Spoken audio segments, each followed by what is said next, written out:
Bom dia, boa tarde ou boa noite. Bem-vindo ao canal Gêmeos Culturais. Por favor, se inscrevam e ative o sininho para que vocês fiquem sabendo das novidades. Hoje nós iremos falar da Segunda Guerra Mundial e dos seus antecedentes até o término dela. Pouco antes do Natal de 1942, boato de que o 6º Exército General Paulus fora cercado no Rio Volga pelo Exército Vermelho, que é o exército russo. Eles estavam condenados à aniquilação. Para preparar o país para as más notícias, Joseph Goebbels, da propaganda, anunciaram o Natal cristão. As causas da Segunda Guerra Mundial. Após um período de paz que ficou conhecido como a Belle Époque e acabou por envolver nações que tinham rivalidades antes, que era, por exemplo, França e Alemanha, que disputavam o território da Alsácia-Lorena, a crise econômica dos anos 20 e 30 e ainda os motivos que levaram à Segunda Grande Guerra. As rivalidades das nações europeias existentes na Primeira Guerra Mundial continuaram mal resolvidas e ainda até aumentaram. A severa punição imposta pela Alemanha pelo Tratado de Versalhes, que anterior houve um tratado, mas os países da Tríplice Entente acharam que eram suaves, então fizeram um segundo tratado e puniram mais fortemente esses países, os perdedores da Tríplice Aliança, com o Tratado de Versalhes. A proibição de organização do exército, a impossibilidade de desenvolvimento de uma indústria bélica, o alto valor das indenizações a serem pagas, a crise de 29, a diminuição de exportação e importação, o protecionismo econômico, ou seja, todos esses fatores levaram, encaminharam ou direcionaram para a Segunda Grande Guerra, que foi caracterizada pelas etnias raciais. Essas etnias raciais é o que aconteceu com a nominação que o Hitler foi, que era uma raça ariana, era uma das 3 tribos que ficava ao sul, mais hoje nas terras da Rússia, que é naquela região. Essas características de perseguições raciais e que Hitler desejava ainda expandir ao máximo seu território, ou seja, o território alemão, e o objetivo era, naturalmente, como sempre, econômico. Então formou-se o eixo, que esse eixo era formado pela Itália, Alemanha e Japão. E quanto aos aliados, eram Estados Unidos, Grã-Bretanha, União Soviética e França. Esses formaram, então, de um lado o outro, o eixo e os aliados.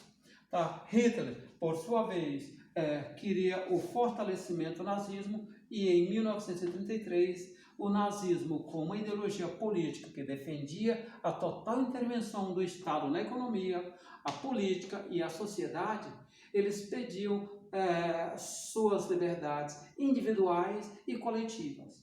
E ainda defendiam o regime sem contestar o líder, baseado no totalitarismo, ou seja, uma real e verdadeira ditadura. A Alemanha atravessava então a crise financeira nos anos de 30 e, para conseguir o controle social, Hitler usou uma forte propaganda de nacionalismo, culto a símbolos, bandeiras e líderes, até o estágio em que não se poderia ou que não mais se contestava. Controlou a imprensa, conseguiu o apoio da maioria, de mais de 70% da população, e sendo que 50% eram jovens. Então Hitler tinha nas mãos todo o contexto da guerra, tudo sob o controle, caminhando para a direção que ele desejava. Então o liberalismo econômico estava em decadência, e enquanto as nações de regimes totalitários e neofascistas começavam a crescer e a se consolidar. Tá? O Hitler atribuiu ao Tratado de Versalhes pela crise, pelo desemprego, que chegava a cerca de 6 milhões em 1932. Né? E o pagamento às nações vencedoras, que era o pagamento à Tríplice Entente da Primeira Guerra Mundial, servia para os judeus que contribuíram para a indústria e para o comércio. Tá? Então, esse foi um dos motivos que levaram a Hitler a persegui-los. A ideia absolvida pelo povo, que viu a solução para recuperar a economia, realizando diversas obras públicas, incentivar a construção de indústrias de armas, diminuir o desemprego. Tá? E ainda visava controlar as regiões que tinham matéria-prima, como a própria Alsácia-Lorena. Né? Então, a Alemanha queria controlar economicamente essas regiões que havia essa matéria-prima, visto que não possuíam território. Dessa forma, invadiram regiões que buscavam petróleo, carvão e ferro. A Europa liberal acreditava que o comunismo era o grande perigo, era o real perigo. Como diz, triste engano. Né? E o liberalismo pelo mundo. Acreditava que a Alemanha não havia de se recuperar das punições. Não representaria uma ameaça, grande engano e triste engano. Né? Então, os antecedentes da Segunda Guerra Mundial foram o intervencionismo das nações nazifascistas, que garantiu que se iniciasse um processo de expansão pelo mundo. E o objetivo era fortalecer suas economias. A expansão assistida impassivelmente pelas nações liberais, como a França e a Inglaterra, além de se querer evitar o conflito direto com os nazifascistas, eles viam no expansionismo ultradireitista uma forma de combater o crescimento comunista. E eles achavam que era só questão simples de comunismo. Eles não queriam intervir, não estava querendo pensar em algum acontecimento, numa possível guerra. Então, a consolidação da ideologia nazifascistas foram a política de apaziguamento, que consistiu na neutralização e omissão das nações liberais europeias, e, em outras palavras, enquanto os nazifascistas não ameaçassem seus territórios ou suas possessões, não teria perigo nenhum. Ou seja, também ele estava interessado na sua questão econômica.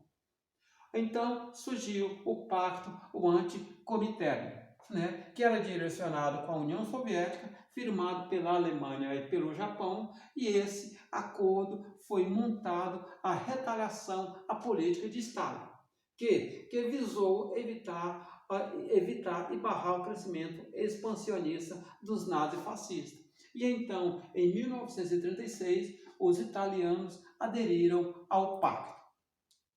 Tá? A política do pangermanismo, ou seja, do pangermanismo, era um objetivo de unir sobre a mesma nação povos de origem germânica.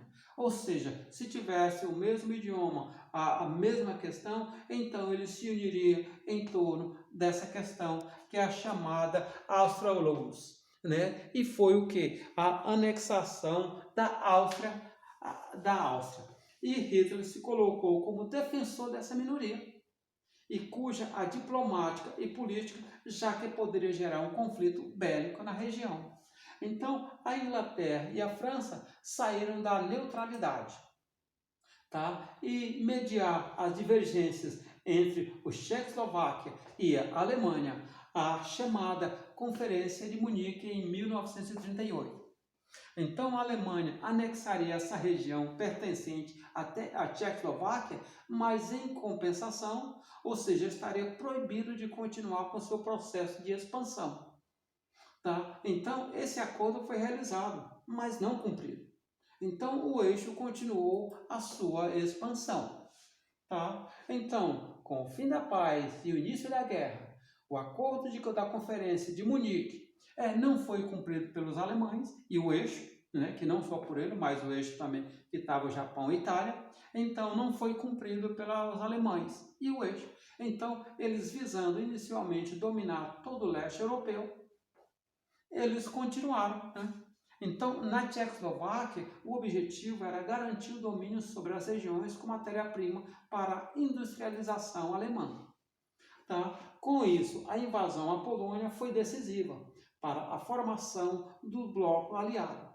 Então, liderado pela França, Inglaterra e Estados Unidos, que é a aliança, né? Então, o objetivo dos alemães era construir uma estrada ferroviária para chegar até a Prússia, ou seja, até um país que tinha o caminho para pegar os minerais, os materiais necessários para a sua indústria e principalmente a indústria bélica, que era separada, ou seja, essa Prússia do Oriental, até chegar, tinha uma separada faixa de terra que é cedida à Polônia em 1919, conhecida como literalmente o Corredor Polonês. Então levou a Stalin a assinar o Pacto Germânico Soviético em 1939, né, que temia que os aliados pudessem usar essa situação para atacar e invadir a União Soviética. Ele, com medo, então, dos aliados, que é o partido da Aliança, Estados Unidos, França, Inglaterra, enfim, então eles acabaram se aliando à Alemanha. E o outro ponto do acordo foi dividir a Polônia entre os alemães e os soviéticos. Ou seja, além da temerosidade que os russos tinham, ainda tinha a vantagem que era ter parte da Polônia. Tá? Então, a indústria de armamento alemã estava moderna e desenvolvida armamento, carros de guerra em 1979. E já usando essa tática de ataque coordenado com a infantaria, tanques e aviões, ficou conhecido como o Blitzkrieg, né? Que era uma guerra relâmpago. E os alemães invadiram a Polônia e derrotaram as tropas.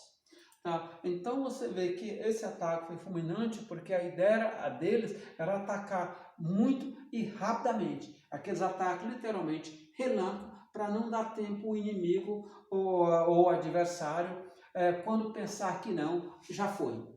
Tá? Então isso fez com que a Inglaterra e a França declarassem guerra contra o eixo.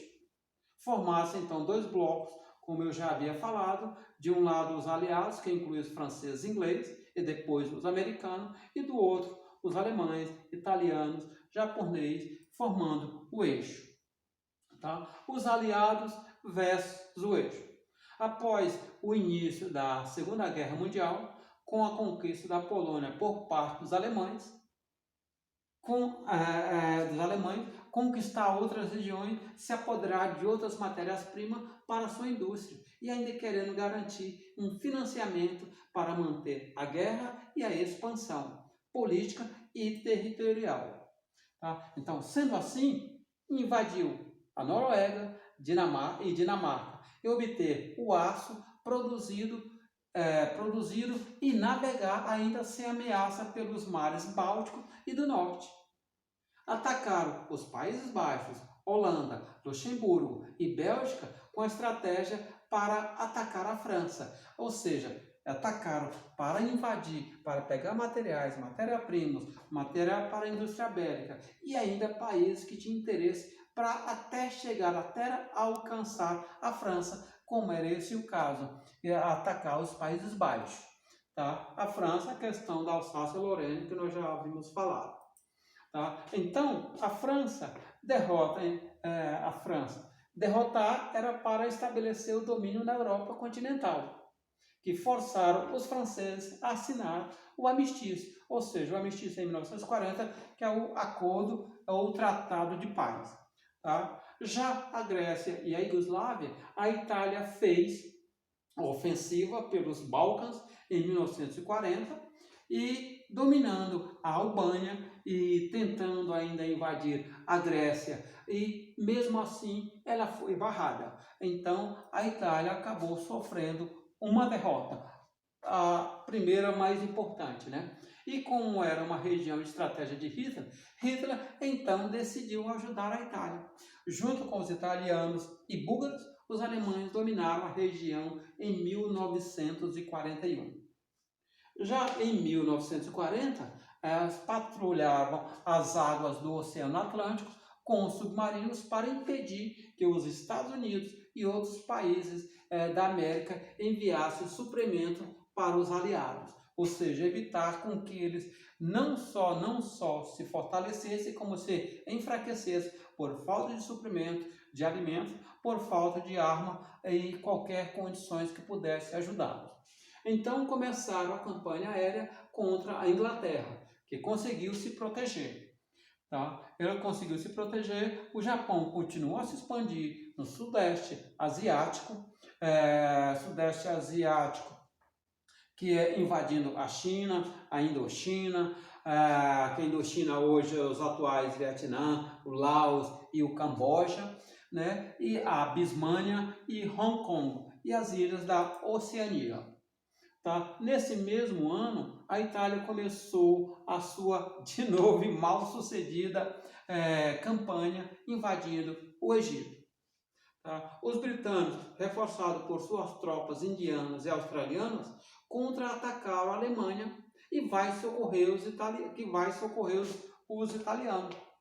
As forças então do Eixo conseguiram avançar em 1941 e começaram a perder o território e serem expulsas da África em 1943. Então, com isso, a União Soviética, além de ocupar a sua metade da Polônia, ainda em 1939, invadiu a Finlândia e por força de ameaça, ocupou a Lituânia, a Estônia e a Letônia, os três. Tá? O outro momento que eles tiveram foi o caso do domínio do Eixo fosse concretizado, teriam sérias consequências.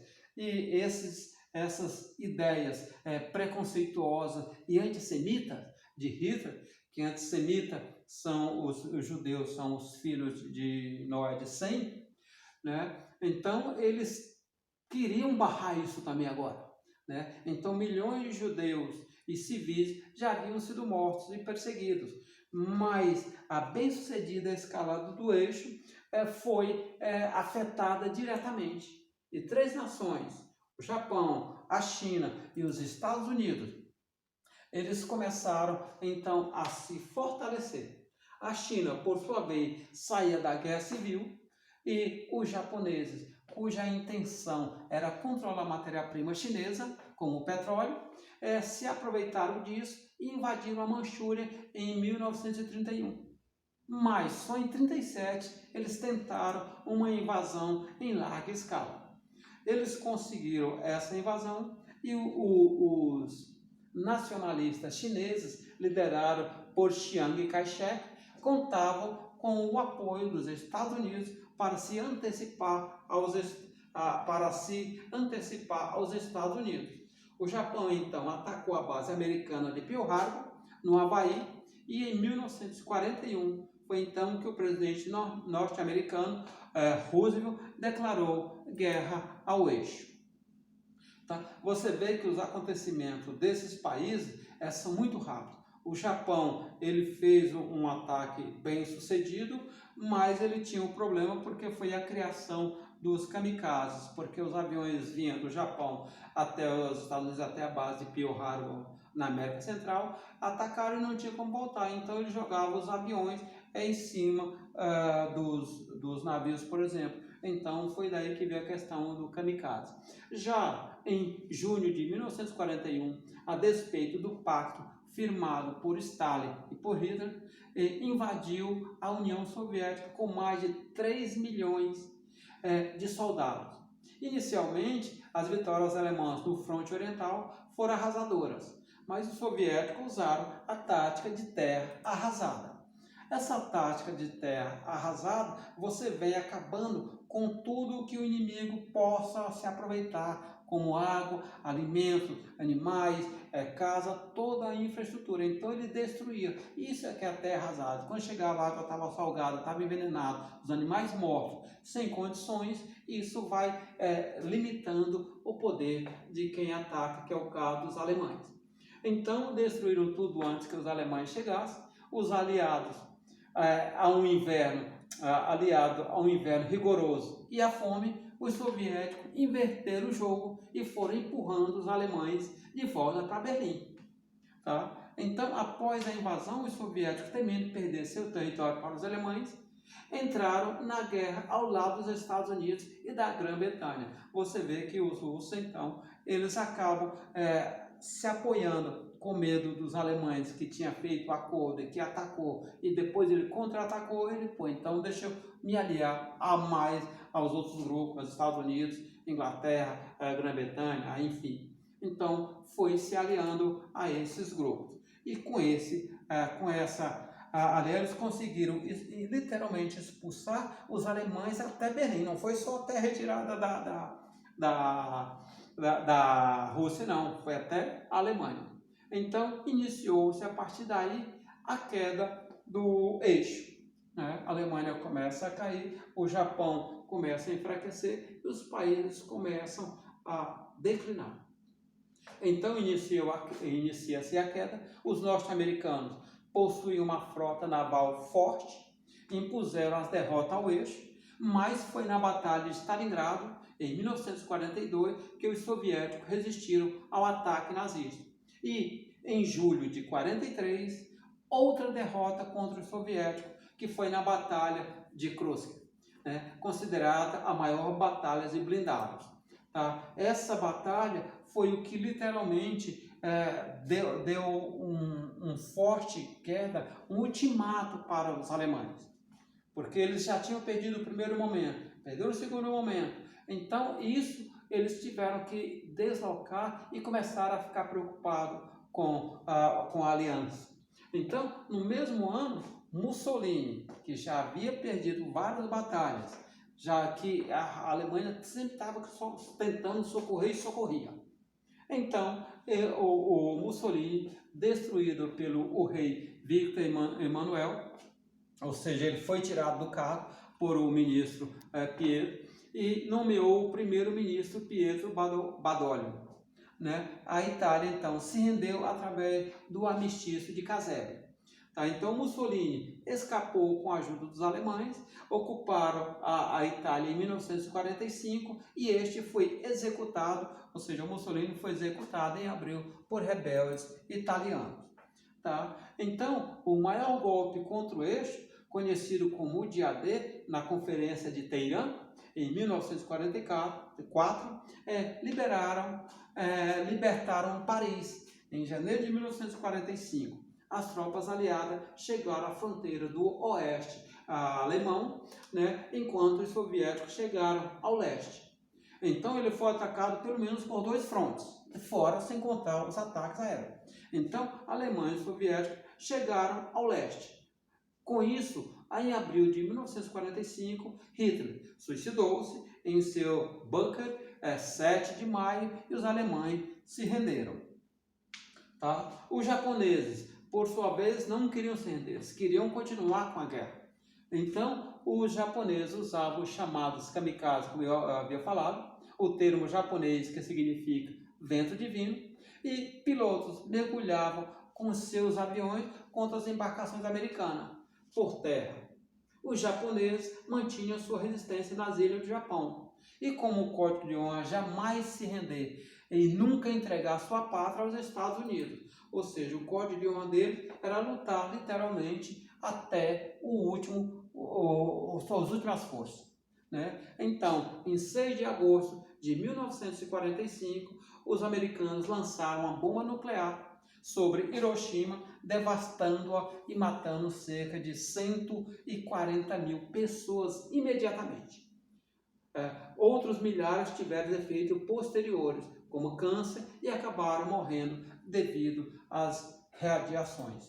Tá? E no dia 9 de agosto de 1945, foi a vez de Nagasaki. né, que na hora matou cerca de 70 mil pessoas. E em 14 de agosto, o Japão se rendeu. Chegava então ao fim a Segunda Guerra Mundial. Tá? Aí a Conferência de Potsdam, em junho de 1945, para criar as punições a serem impostas às nações do eixo. Que a primeira foi dividir o território alemão em 4 partes, sob o domínio da França, Inglaterra, Estados Unidos e a União Soviética, que são os países que formaram a aliança. O pagamento de 20 milhões de dólares, devolução da cidade de Zang à Polônia e ainda a diminuição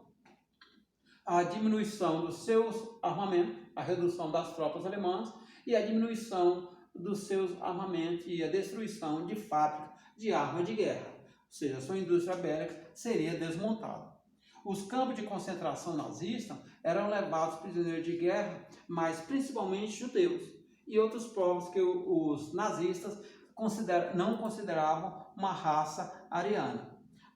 Então veio o julgamento de Nuremberg, que são os crimes cometidos por Hitler e Mussolini e seguidores durante a Segunda Guerra Mundial.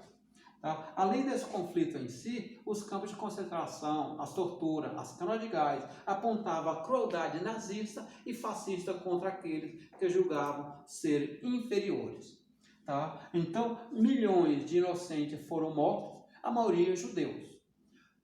E cerca de 6 milhões, findada a guerra, ficou estabelecida então o Tribunal de Nuremberg, né, organizado pelos Estados Unidos, a União Soviética, Grã-Bretanha e França. Então ocorreram dezenas de condenações a mortes, a prisão perpétua, e os outros, infelizmente, foram poucos, não foram todos, e alguns tiveram até enforcamentos, enfim. Então nós chegamos ao fim, ao término de mais essa exposição. Por gentileza, escreva